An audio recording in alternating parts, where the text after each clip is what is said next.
الحمد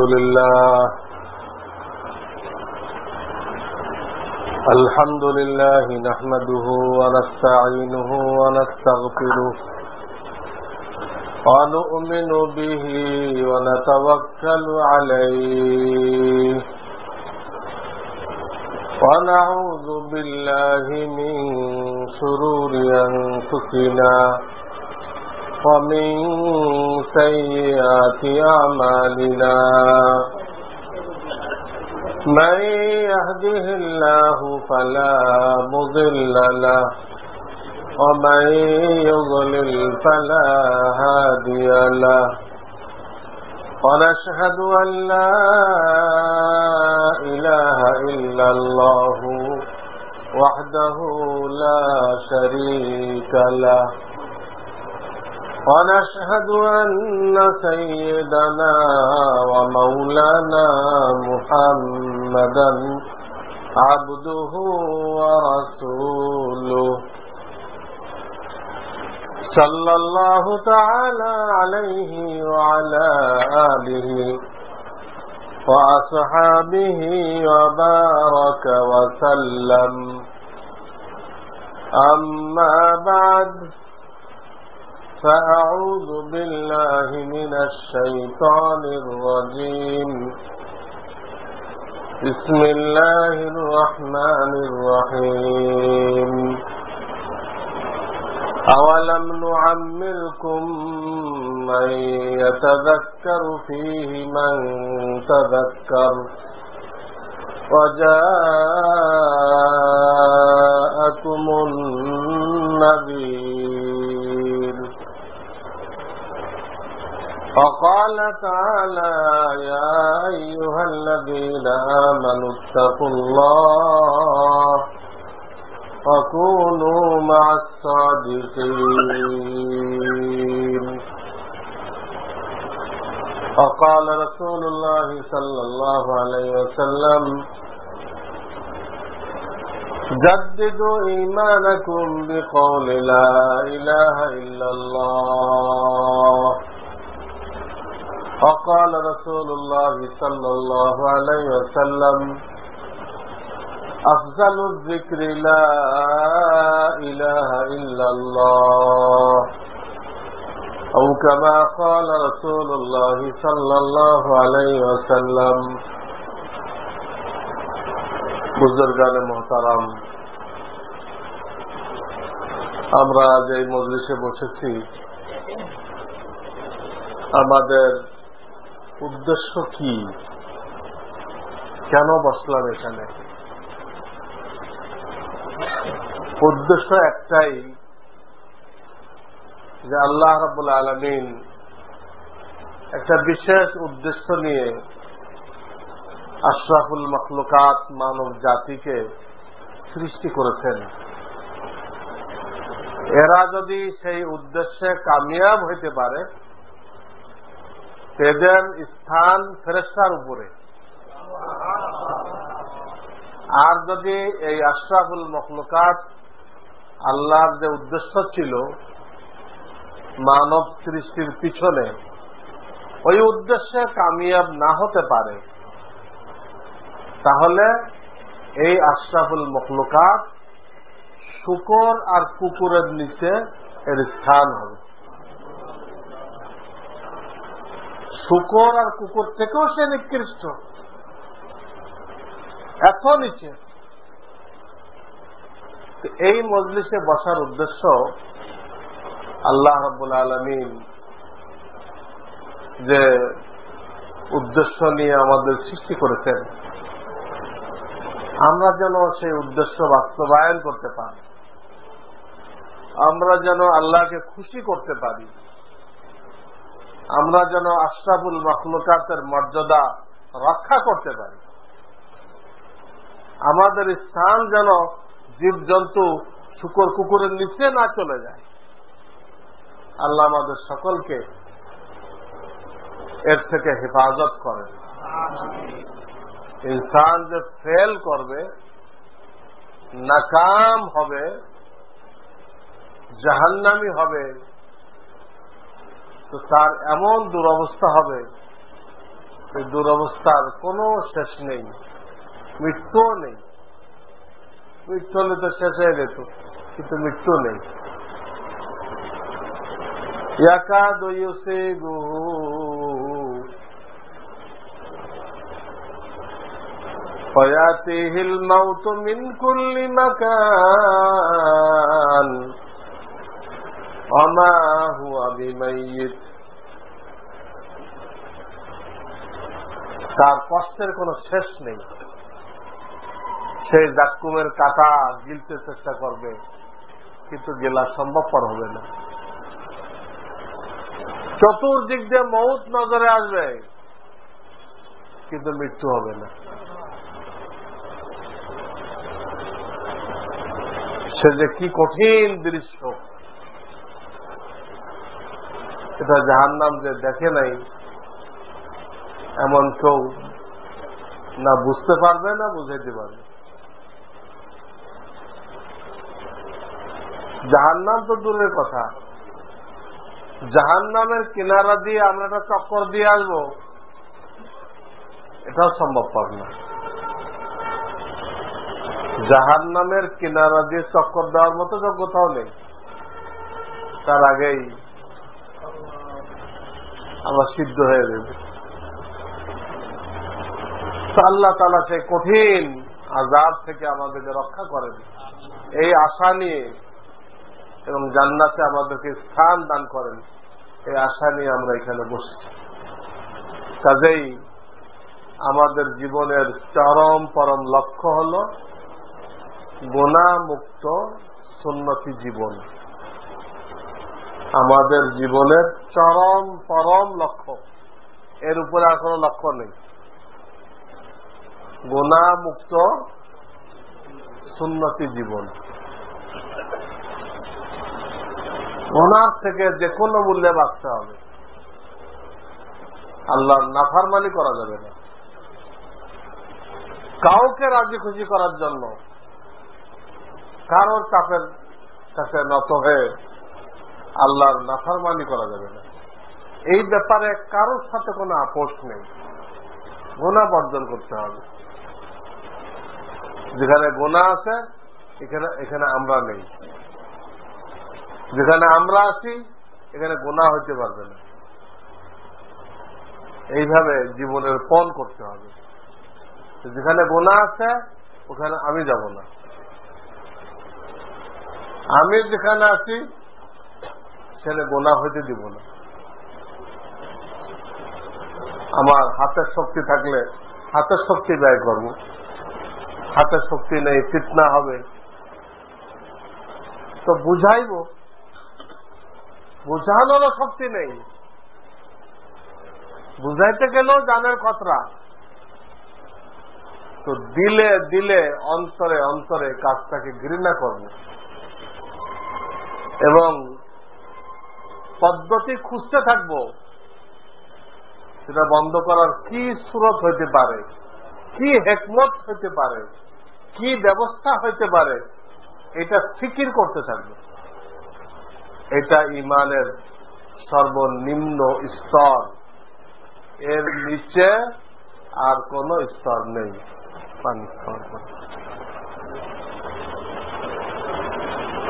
তো আমি জীবনের লক্ষ্য বললাম, এটা সামনে রাখতে হবে, মুখস্থ রাখতে হবে। গুনাহ মুক্ত সুন্নতি জীবন।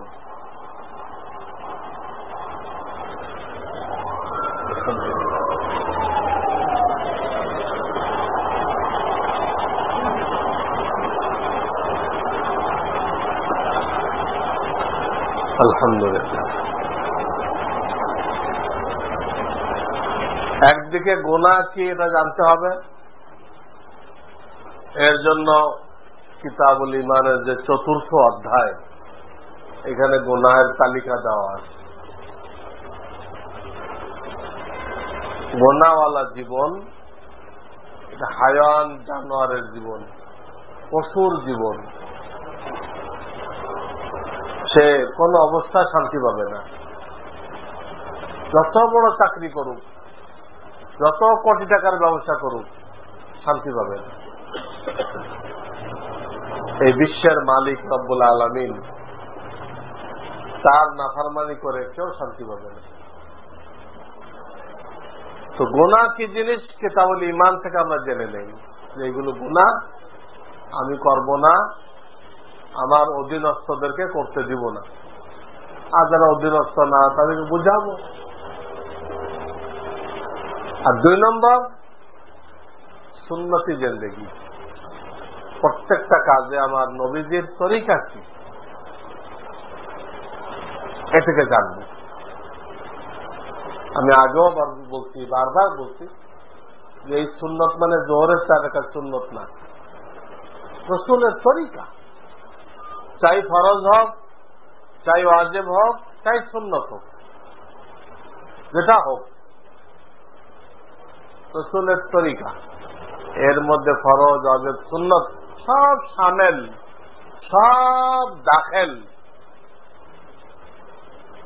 কাজে আমাদের জিন্দেগির লক্ষ্য সুন্নত জানা, ওটা জিন্দেগির ভিতরে ফিট করা।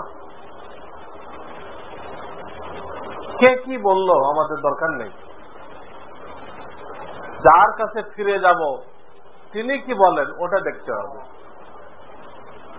কে কি বললো ওটা আমাদের কিছু আসে যায় না। তারা না আমাদের সাথে কবরে যাবে, না আমাদের রিজিক দেয়, না আমাদের স্বাস্থ্য দেয়, না সুস্থ করে, কিছুই করে না, কিছুই করে না। আমরা তার বন্দেগী করব কেন, তার গোলামি করব কেন, যিনি আমাকে সৃষ্টি করেছেন, আমাকে হায়াত দিয়েছেন, আমাকে রিজিক দিয়েছেন, আমাকে স্বাস্থ্য দিয়েছেন, আমাকে বাপমা দিয়েছেন, আমাকে বিবি বাচ্চা দিয়েছেন, আমাকে বুদ্ধি বিবেচনা দিয়েছেন, আমাকে সম্মান দিয়েছেন, সব কিছু দেনেওয়ালা একজন।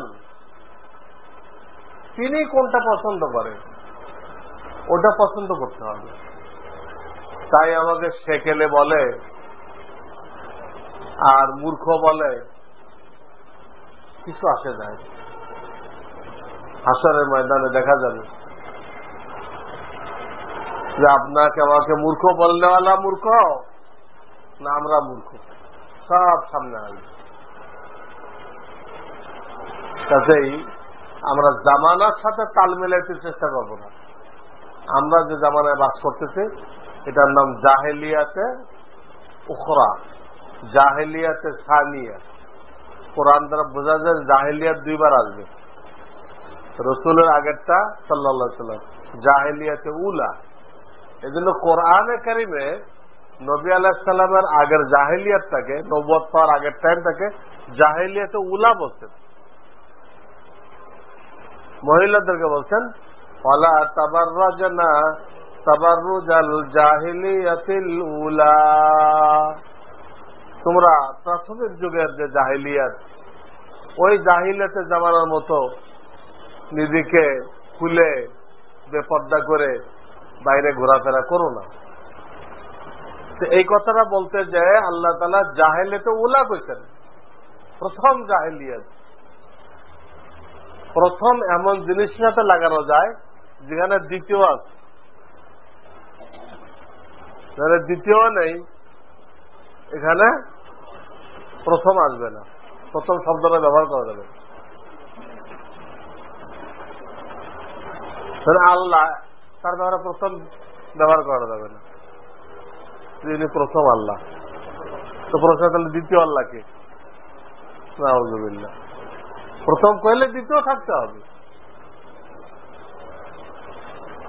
তো যখন আল্লাহ প্রথম কইছেন তাহলে আরেকটা জাহেলিয়াত আসবে, সেটা দ্বিতীয়।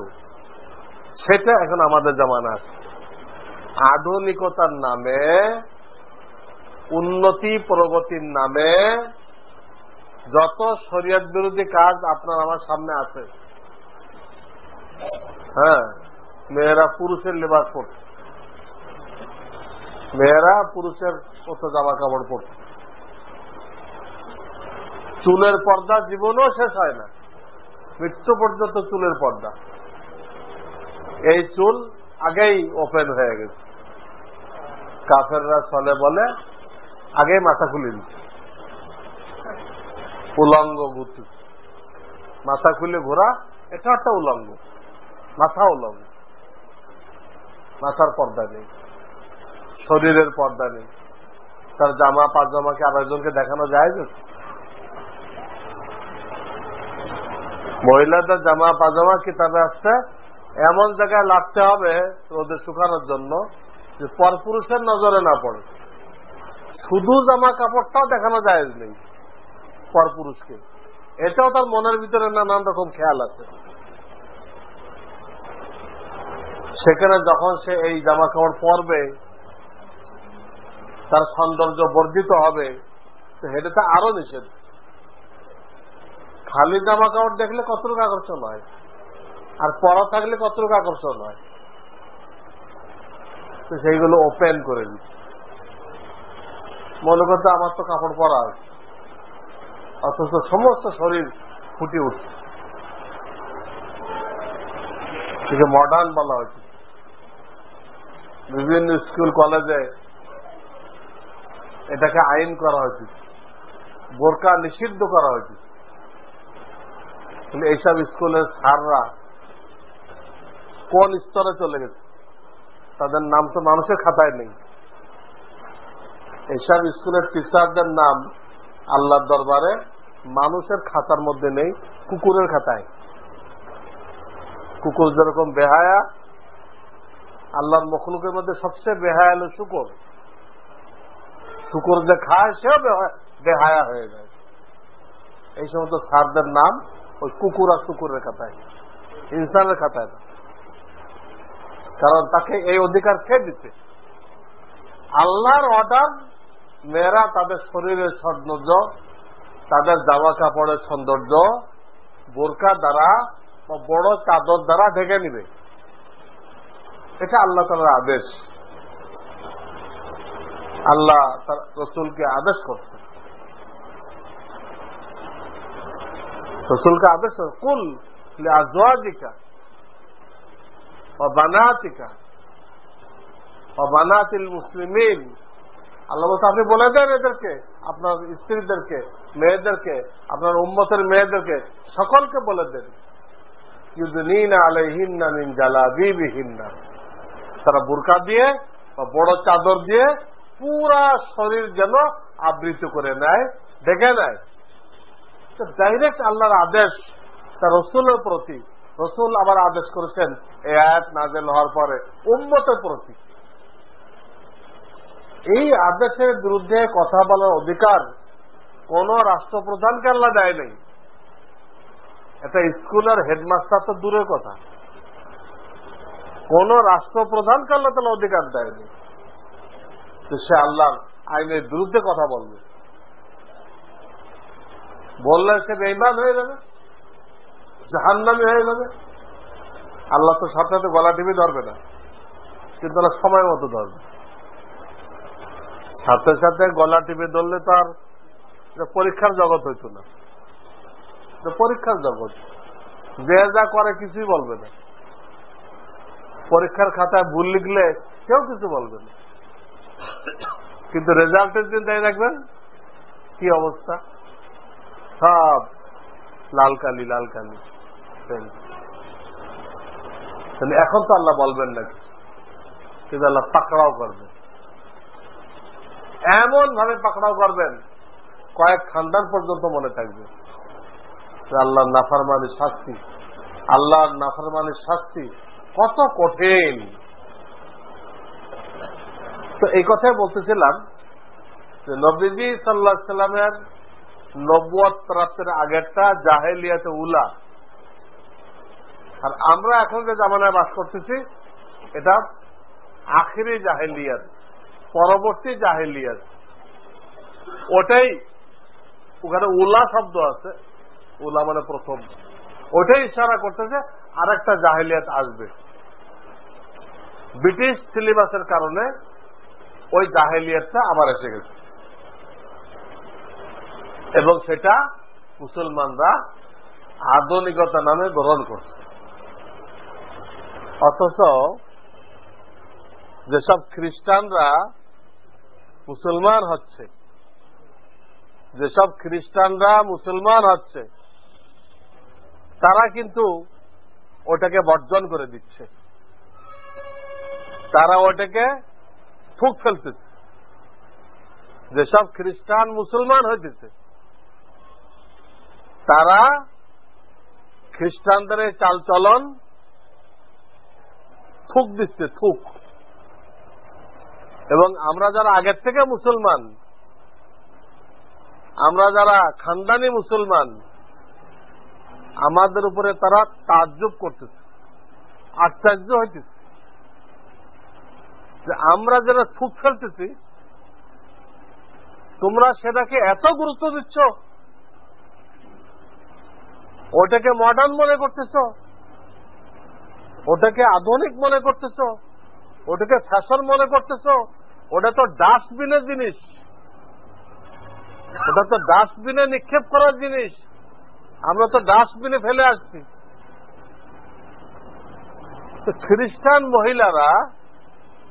খ্রিস্টান মহিলারা মুসলমান মহিলাদেরকে বকা দিচ্ছে,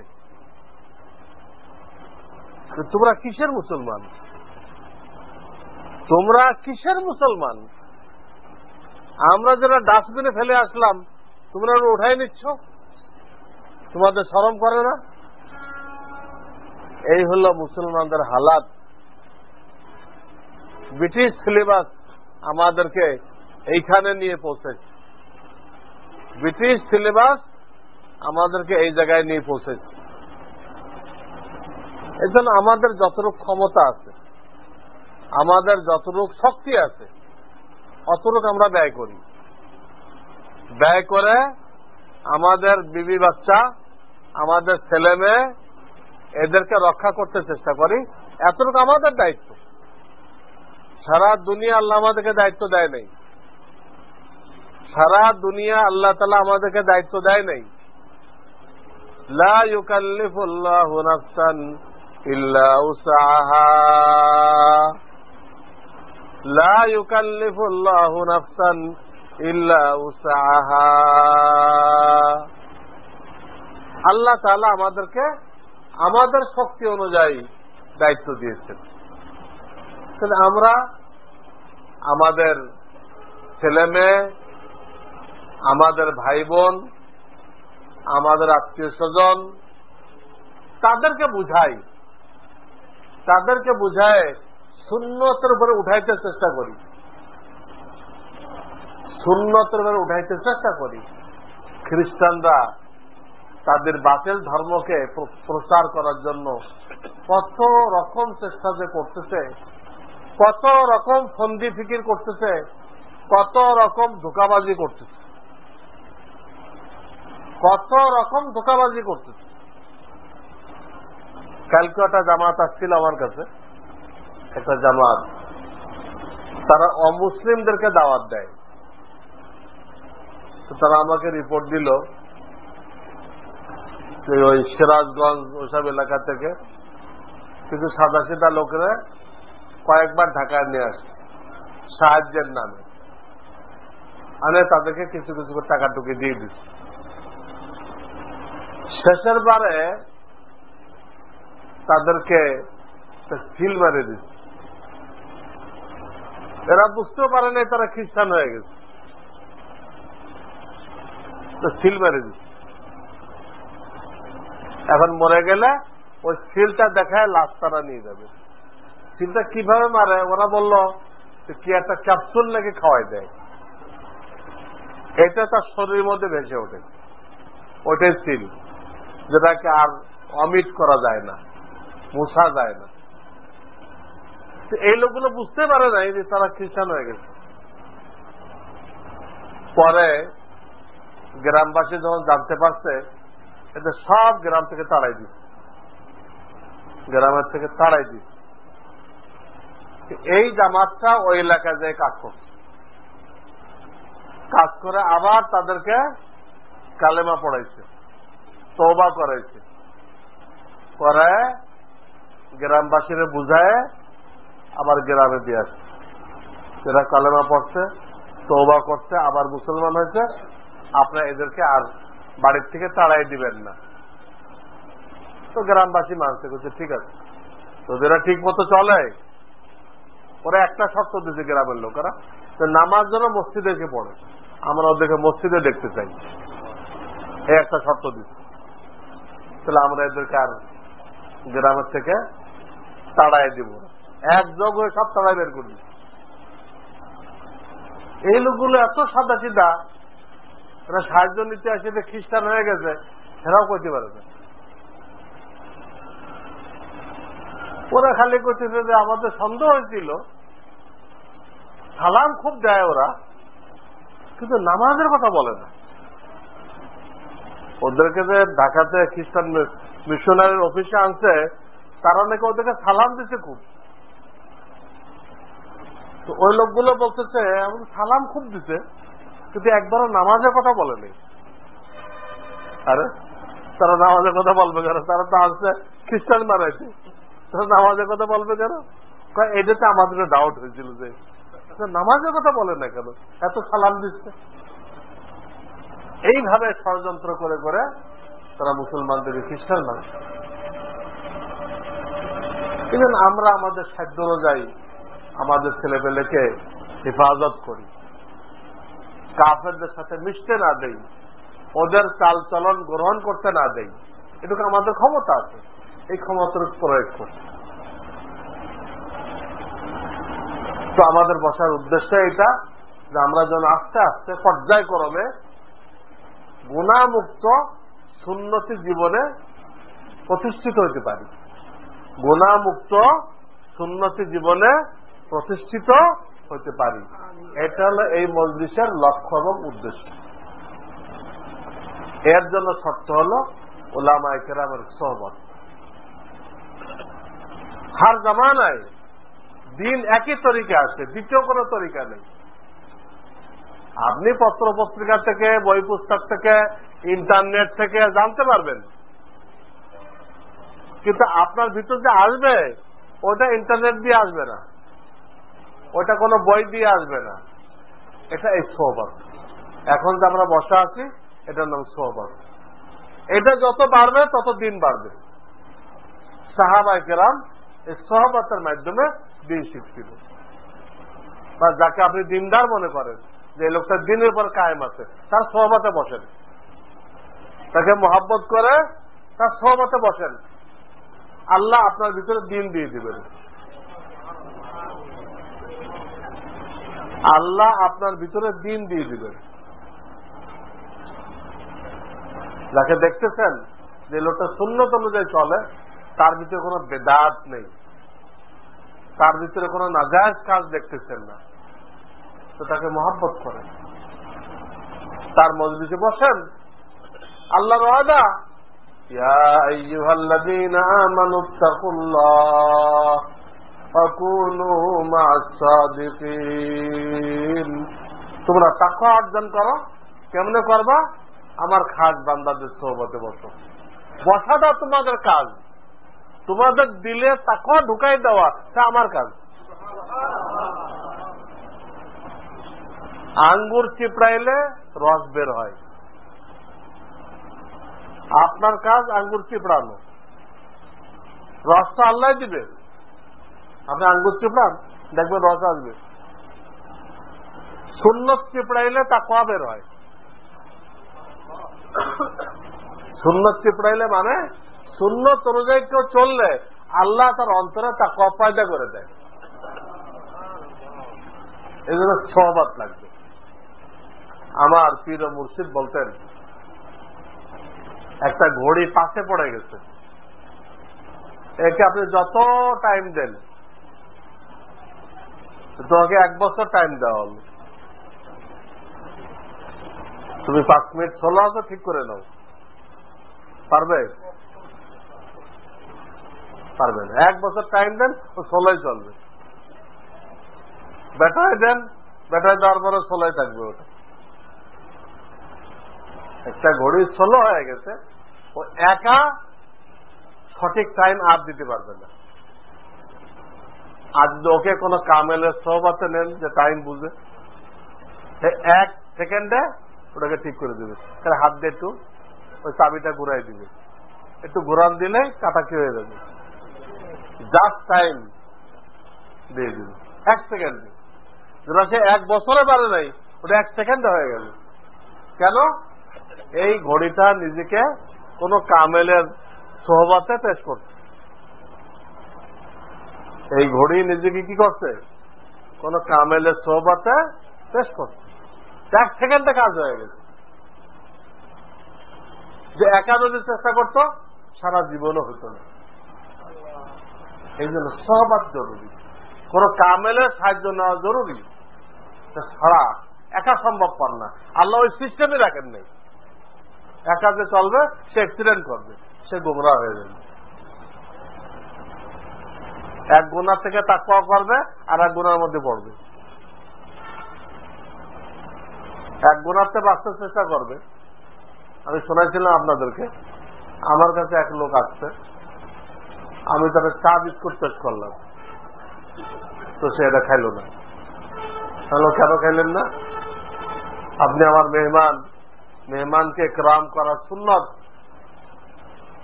আপনি আমার একরাম গ্রহণ করলেন না কেন? বললো, হুজুর আমি অনেক দিন থেকেই বাইরে কিছু খাই না, কারণ এটা কিভাবে আসছে তা আমার জানা নেই, এই জন্য সন্দেহযুক্ত কোন জিনিস আমি খাই না। সন্দেহযুক্ত কোন জিনিসে নিজের ঘরেরটা খায়, যেটা সম্পূর্ণ তার 100% জানা আছে। এই দেশে তাকওয়া করলো, এই তাকওয়া করতে যায়, যেহেতু কোন আলেমদের সহবাতে যায় নাই, আর একটা গুনাহ কবিরা করলো। বিনা দলিলে সে আমার পয়সার ব্যাপারে সন্দেহ করলো, তো হুজুর যে পয়সা দিয়ে আমার চা খাওয়া দিচ্ছে, এই পয়সাটা হারাম হওয়ার সম্ভাবনা আছে, আমার জন্য খাওয়া ঠিক নাই। আল্লাহ রসুল কইছে যে মুমিনের ব্যাপারে কুধারণা করো না। আমি তো খালি মুমিন না, আমি একজন আলেম, আমি বুখারী শরীফ পড়াই, 30 বছর যাবৎ ফতোয়া দিচ্ছি। আমি সে আমার ব্যাপারে সন্দেহ করছে। সোহবত না থাকার কারণে একদিকে সে তাকওয়া দেখাইতেছে, আর একদিকে সে গুনাহে ডুবে আছে। যদি আলেম ওলামার সোহবতে যাইতো, এই অ্যাক্সিডেন্টটা তার হইতো না। এই জন্য ভাই সোহবত লাগবে। সোহবত আসলে সুন্নত অনুযায়ী চলাও সহজ, গুনাহ বর্জন করাও সহজ। সোহবতের দ্বারা আল্লাহ গুনার প্রতি ঘৃণা সৃষ্টি করে দেয়। এখন আপনি গুনাহ করে মজা পাইতেছেন, আর এক সময় আপনার আসবে যে গুনার প্রতি আপনার ঘৃণা লাগবে, কষ্ট লাগবে, গুনাহ করতে কষ্ট লাগবে, আফসোস করে মরবেন কেন তাকাইলাম, কেন তাকাইলাম। আল্লাহ আমাকে বিবি দান করছে, আমি আরেকজনের বিবির দিকে তাকাইলাম কেন? আমার বিবি যে আল্লাহর নিয়ামত, ওই নিয়ামতের নাশুকরি করলাম, আমি আল্লাহর নিয়ামতের নাশুকরি করলাম। আল্লাহ চক্ষু দিচ্ছে, চক্ষুর নাশুকরি করলাম। সূর্যের আলোতে দেখলাম, দেখতে আলো লাগে না, লাইট, তো সূর্য আল্লাহর নিয়ামত না? ওই নিয়ামতের কি করলাম? একটা কুদৃষ্টি করার ধরুন কতগুলি নাশুকরি, নিজের চোখের নাশুকরি। ওই মহিলাকে দেখতে দেয় সূর্যের আলো ব্যবহার করছে, তো সূর্য যে আল্লাহর নিয়ামত, ওই নিয়ামতের কি করছে? নাশুকরি করছে। আর আল্লাহ তাকে বিবি দান করছে বা বিবাহ করার ক্ষমতা দিচ্ছে। এই মুহূর্তে বিবি না থাকুক, তার বিবাহ করার ক্ষমতা তো, এই নিয়ামতের নাশুকরি করলো, তখন সে আর গুনাহ করতে পারবে না। আর যখন সে সুন্নত অনুযায়ী চলবে, গুনাহ করবে না, তো আল্লাহ তাআলা দুনিয়ার জিন্দেগিতে তার শান্তি শুরু করে দিবেন। কবরে যায় শান্তি পাবে তা না, দুনিয়ার জিন্দেগিতে, এই জিন্দেগিতে আল্লাহ তাকে মর্যাদার জিন্দেগি, ইজ্জতের জিন্দেগি, শান্তির জিন্দেগি দান করবেন। সে আরামের সাথে জিন্দেগি যাপন করবে, কোনো পরেশানি নেই তার দিলের মধ্যে, কোনো পরেশানি নেই। যত দিনদার লোক দেখতেছেন আপনি, যে কারোর দিলের মধ্যে কোনো পরেশানি নেই। হইতে পারে তার বাপ মরে গেছে, হইতে পারে তার ব্যবসায় 10 লাখ টাকা লস হয়েছে, ব্যবসায় 10 লাখ টাকা কি হয়েছে? লস হয়েছে, কিন্তু তার দিল পরেশান না, দিল আল্লাহর পর রাজি। আল্লাহ তুমি আমার 20 লাখ টাকার বোঝা দিছিলে, 10 লাখ টাকার বোঝা কমাই দিছো, আলহামদুলিল্লাহ। আমার কিছু বোঝাটা হালকা করে দিলা, আল্লাহ তোমার শুকর। আবার যদি দেয় তাও আলহামদুলিল্লাহ, ঠিক আছে, এটা দিয়ে দিনের কাজই তো করবো। চলে গেল আলহামদুলিল্লাহ, আসলে তার কোনো প্রেসারই নেই। মালিকের দায়িত্ব দিচ্ছে, তোমার মত মত হলে আলহামদুলিল্লাহ পড়ো, তোমার মত মত হইলে আলহামদুলিল্লাহ পড়ো, তোমার মতের খেলাফ হইলে ইন্নালিল্লাহ পড়ো। তোমার আর কোনো দায়িত্ব নেই। মাল গেছে, এটা আল্লাহর গেছে, তোমার কি? চুরি হয়ে গেছে, এক বান্দার কাছ থেকে আর এক বান্দার কাছে গেছে, দুনিয়ার মধ্যে আছে তো, দুনিয়াতে আউট হয়ে গেছে, ওটা আবার ফিরে আসবে, ওটা আবার ফিরে আসবে। আমাদের পরেশান হওয়ার, মনক্ষুণ্ণ হয়ে সেলাইন লাগাইবে আপনাকে, সেলাইন লাগানোর কোনো দরকার নেই। আপনি 5 ওয়াক্ত নামাজে আসেন, মাসে 3 দিন লাগান, কোরআন তেলাওয়াত জারি রাখেন, যা যে দিছিল সেই নিয়ে গেছে। আপনি কে? যে দিছিল সেই নিয়ে গেছে। এর মধ্যে কোন হেকমত আছে? এই নিয়ে যাওয়ার মধ্যে কি আছে? কোন হেকমত আছে? এটা বুঝে আসতে পারে না, আসলেও ক্ষতি নেই। তো যখন আমরা সুন্নত অনুযায়ী চলবো, গুনাহ বর্জন করব, দুনিয়ার জিন্দেগি মজাদার হয়ে যাবে। শুধু সুন্নত অনুযায়ী চললে কিন্তু মজাদার হবে না। শুধু সুন্নত অনুযায়ী চলে কিন্তু গুনাহ ছাড়ে না। ঘরে টেলিভিশন বহাল আছে, টেলিভিশন তার জায়গায় বহাল। আমি বলি না আজকে যাই সরাই দেন, আজকে যে হাতুড় দিয়ে পিঠাই ভেঙে ফেলেন, এটা বলবো না, এটা তরিকা না।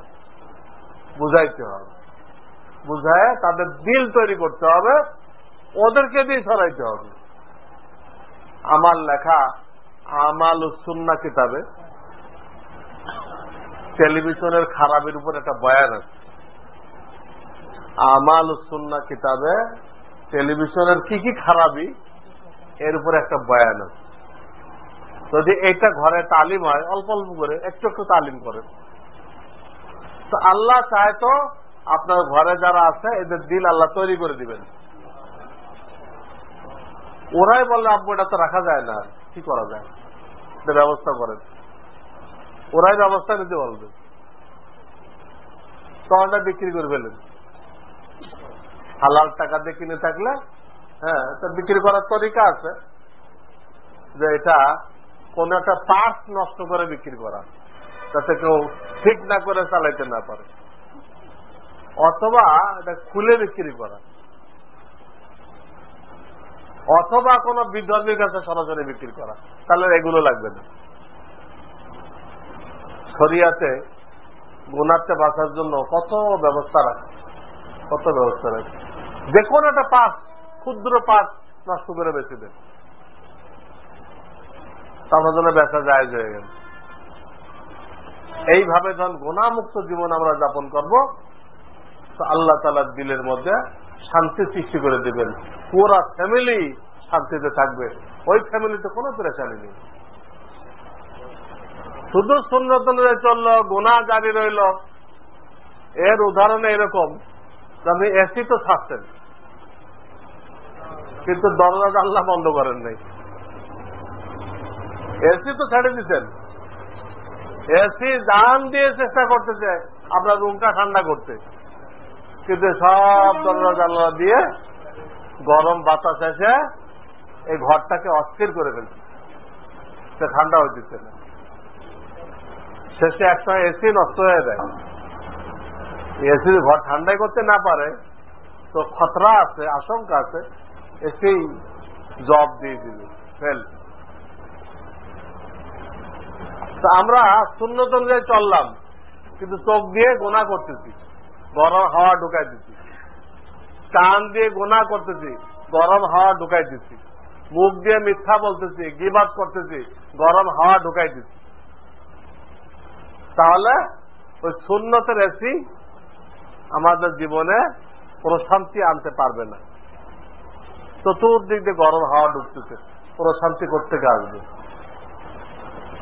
এই জন্য যে কোনো মূল্যে আল্লাহকে পাওয়ার জন্য গুনাহ বর্জন করতে হবে। তো আল্লাহ তাআলা আমাদেরকে এই ছোট্ট কথা এটাকে জিন্দেগিতে বাস্তবায়ন করার তৌফিক দান করেন। গুনাহ মুক্ত সুন্নতি জিন্দেগি, 4টে শব্দ, এটা বাস্তবায়ন করার তৌফিক দান করেন। গুনাহ মুক্ত সুন্নতি জিন্দেগি। না আলো কম, এই জন্য আমি আর আমলি মস্কের দিকে যাই নাই। আমলি মস্ক বাস্তব প্রশিক্ষণের জন্য পর্যাপ্ত আলোর দরকার, তা দেখার সাথে সম্পর্ক। কারেন্ট না থাকাতে আমি ইচ্ছা করেই মস্কের দিকে যাই নাই। আজকে এটা স্থগিত থাকুক, ইনশাআল্লাহ সামনের প্রোগ্রামে আমার নামাজের মস্ক করানো হবে।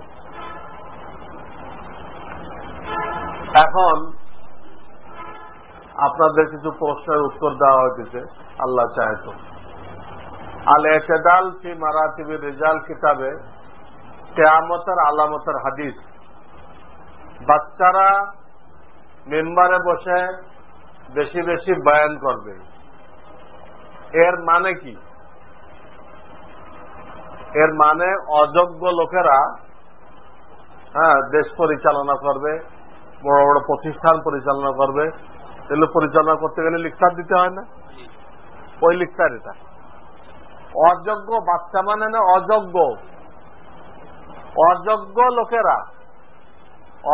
লোকেরা বড় বড় প্রতিষ্ঠান বা দেশ এগুলো পরিচালনা করবে। দাড়িবিহীন বয়স্ক লোকের পিছনে কোন যোগ্য লোকের থাকা সত্ত্বেও জানাজার নামাজ, অন্য নামাজ পড়া জায়েজ হবে কিনা? দাড়িবিহীন বয়স্ক লোকের পিছনে, দাড়িবিহীনের অর্থ কি? দাড়ি মুন্ডায় ফেলছে না ওঠে নাই? মুন্ডায় ফেলছে। তো দাড়ি মুন্ডায় ফেলছে, তার পিছনে একটা করা তো মাকরু তাহারিমা।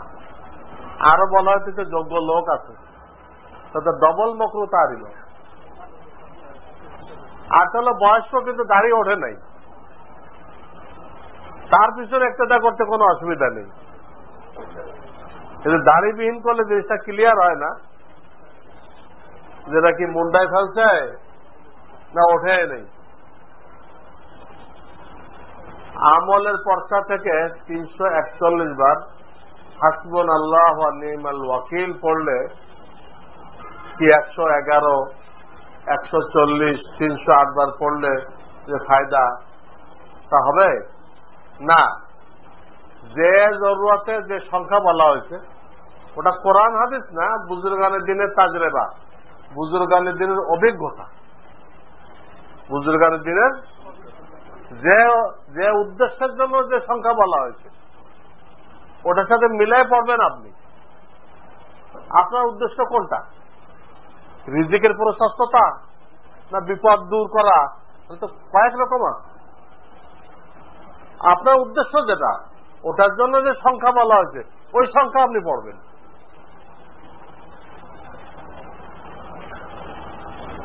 বর্তমান প্রেক্ষাপটে মুনাফিক কারা?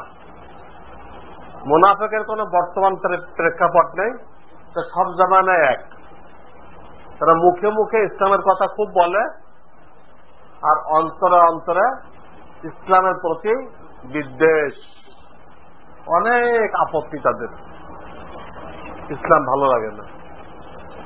তার লিখা যদি শোনেন, যদি এই লোকটার মতো দরদ দিব, যদি আমি হইতে পারতাম,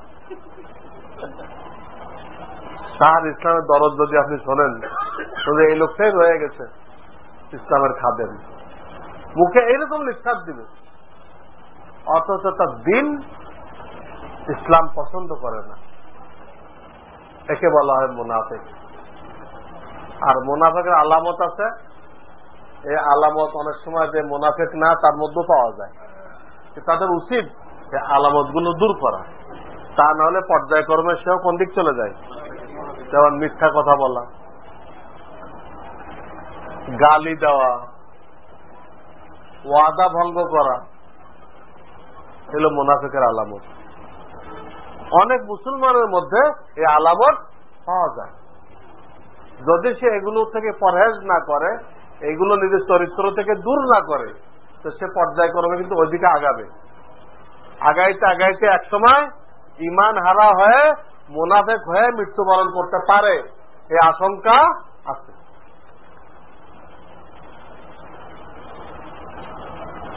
চুলের মধ্যে কলপ দিলে নামাজের কোনো ক্ষতি হবে কিনা? চুলে কলপ দিলে নামাজের কোনো ক্ষতি হবে না, কোনো ক্ষতি হবে না। তবে 40 বা এর বেশি বয়স যাদের হয়ে গেছে তাদের জন্য পিওর কালো কলপ দেওয়া জায়েজ নেই। 40 বা এর বেশি বয়স যাদের হয়ে গেছে তাদের জন্য পিওর কালো কলপ দেওয়া হারামের কাছাকাছি। মেয়েদের নামাজ পড়ার নিয়ম কি? এরা কি পুরুষের মতো সেজদা করবে? না, তাদের শত থাকবে না। তারা একদম পেটকে রানের সাথে লাগাই সেজদা করবে। এই ব্যাপারে স্পষ্ট হাদিস আছে। হাদিসে রসুল নামে একটা কিতাব পাওয়া যায় এখানে, ওখানে হাদিস দেওয়া আছে। মহিলাদের নামাজের পার্থক্য দেখবেন কোন কিতাবে? নবীজির সুন্নতে। আমার লেখা নবীজির সুন্নতে। আর এই পার্থক্যের দলিল তালাশ করবেন কোন বইতে? হাদিসে রসুল কিতাবে স্পষ্ট হাদিস দেখবেন যে মহিলাদের নামাজ পুরুষের মতো না। বর্তমান আহলুল হাদিসরা এই ডিস্টার্বটা করছে। তারা সবাইকে এক লাঠিতে হাঁকাই দিচ্ছে। এটা তাদের মূর্খতা। আমি 190 কিলোমিটার দূরে শ্বশুর বাড়িতে বিবি বাচ্চার কাছে যাই। ওই পরিবারের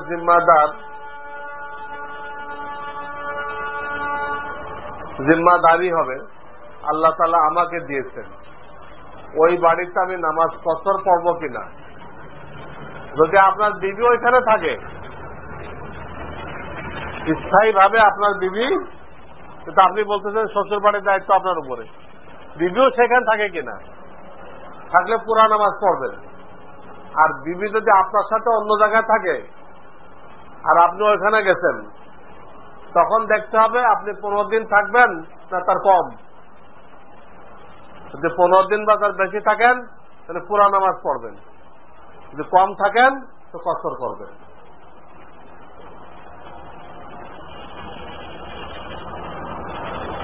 স্ত্রীর সাথে জামাত করার নিয়ম কি? আপনার পিছনে দাঁড়াবে, এক কাতার না, পিছনে দাঁড়াবে। ঢাকা শহরে টয়লেট গোসলখানা একসাথে, এখানে দোয়া কালাম পড়া যাবে না, মুখে পড়া যাবে না। খাবার খাওয়া অবস্থায় মোবাইলে অথবা সরাসরি সালাম দেওয়া, সালাম তো দিবেন না, তো দিলেও নেওয়া জরুরি না।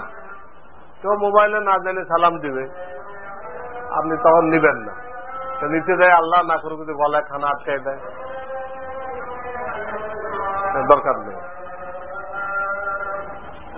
রুটি, প্লেট ইত্যাদির উপরে কোরআনের আয়াত লিখে তদবির করা হয়, তাতে উপকার হয়। বর্তমানে বিভিন্ন খাদ্য, ওষুধ ইত্যাদির উপরও ওই কোম্পানির নাম, ওষুধের নাম ইত্যাদি লেখা থাকে। এতে ওই খাদ্য বা ওষুধ খেলে ক্ষতি হবে কিনা নিশ্চিতটা বুঝলাম না। কোরআনের আয়াত লিখে খাইতেছে, এটা তো কোনো বেয়াদবি পাওয়া যেতেছে না। তো সে খেয়ে ফেলতে, জাফরান দিয়ে লেখে মনে হয়, জাফরান লিখাই ফেলে, না যায় না, তো না করাই উত্তম, যেহেতু হাদিসে এটা নমুনা পাওয়া যায় না। বাকিটা তো কোরআনের সাথে কোনো বেয়াদবি হইতেছে না, এই ধরো নাজায়েজ বলা যাবে না। মাগরিবের নামাজের জামাতে 3য় রাকাতে শরীক হয়েছি, বাকি নামাজ কিভাবে পড়ব? উঠে 1 রাকাত পড়বেন, সূরা মিলাবেন, মিলে বৈঠক করবেন। উঠে আর 1 রাকাত পড়বেন, ওটাতে সূরা মিলাইবেন না। মাগরিবের 1 রাকাত পাইছেন আপনি, ওটা আপনার প্রথম রাকাত। কোন রাকাত? প্রথম রাকাত আপনার। উঠে আর 1 রাকাত পড়বেন, সূরা মিলাইবেন, ওখানে বৈঠক দিবেন, দিয়ে উঠে আর 1 রাকাত পড়বেন, ওখানে সূরা মিলাবেন না, ওটা আপনার শেষ রাকাত। ওটা কি? শেষ রাকাত। ওখানে শুধু ফাতিহা পড়বেন, ওটা বৈঠক দিয়ে সালাম করে দিবেন।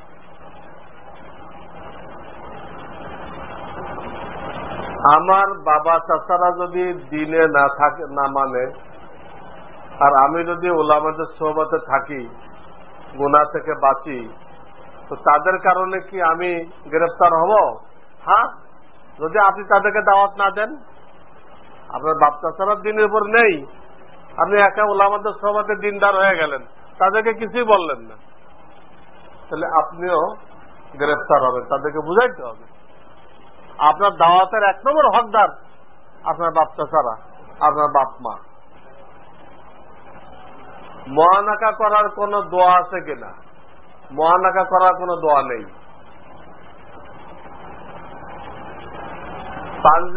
পাঞ্জাবি পায়জামা টাকনুর কতটুকু উপরে পড়তে হয়? এই যে মাঝামাঝি হইলে সবচেয়ে ভালো, পায়ের নলার মাঝামাঝি হইলে সবচেয়ে ভালো। তবে আল্লাহ রসুল ইজাজত দিচ্ছেন, এই যে গিরা, 2 পাশে গিরা আছে না, এই গিরাকে বলে টাকনু। গিরাটা তো উঁচা, উঁচাটার উপর পর্যন্ত তিনি মৌখিকভাবে সবাইকে অনুমতি দিচ্ছেন, কাজে ওটা হলো বর্ডার, ওই পর্যন্ত অনুমতি আছে। এবং সাহাবায়ে কেরাম অনেকে ওই পর্যন্ত পড়ছে নবীজির সামনে, নবীজি সমর্থন করছে। আজান সুন্নত তরিকায় কিভাবে দিতে হয় তা আজকে আর সময় নেই, সামনের মিটিং এ মনে করো আজানের মশলা। মৃত্যু বার্ষিকী বা বিভিন্ন মিলাদে চিন্নি তাবারুক দেওয়া হয়, মৃত্যু বার্ষিকী তো জায়েজ নেই। হ্যাঁ, আর প্রচলিত মিলাদ, এর কোন অস্তিত্ব শরিয়াতে নেই। তাওয়াল্লুদ পড়ে, কিয়াম করে, ইয়া নবী পড়ে, এর কোনটাই শরিয়াতে নেই।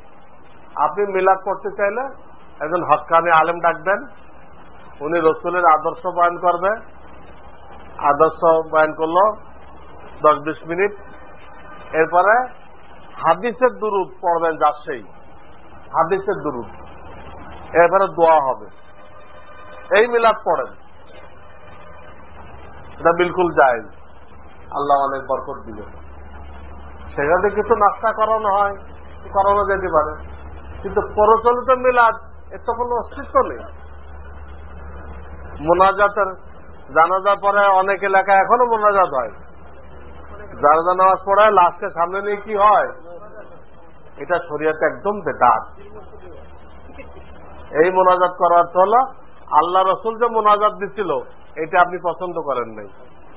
জানাজা নামাজটাই কিন্তু মোনাজাত আল্লাহ রসুলের পক্ষ থেকে, আপনি এটা পছন্দ করেন নাই, এর জন্য আপনাকে শাস্তি নিতে হবে। আল্লাহ রসুল এটা পছন্দ হলো না, আপনি নতুন একটা আবিষ্কার করছেন, তাহলে এই বানাওয়াট মোনাজাত থেকে, বেদাত মোনাজাত থেকে আল্লাহ আমাদের সকলকে হেফাজত করেন। আখিরু দাওয়ানা আনিল হামদুলিল্লাহি রাব্বিল আলামিন। 27 এপ্রিল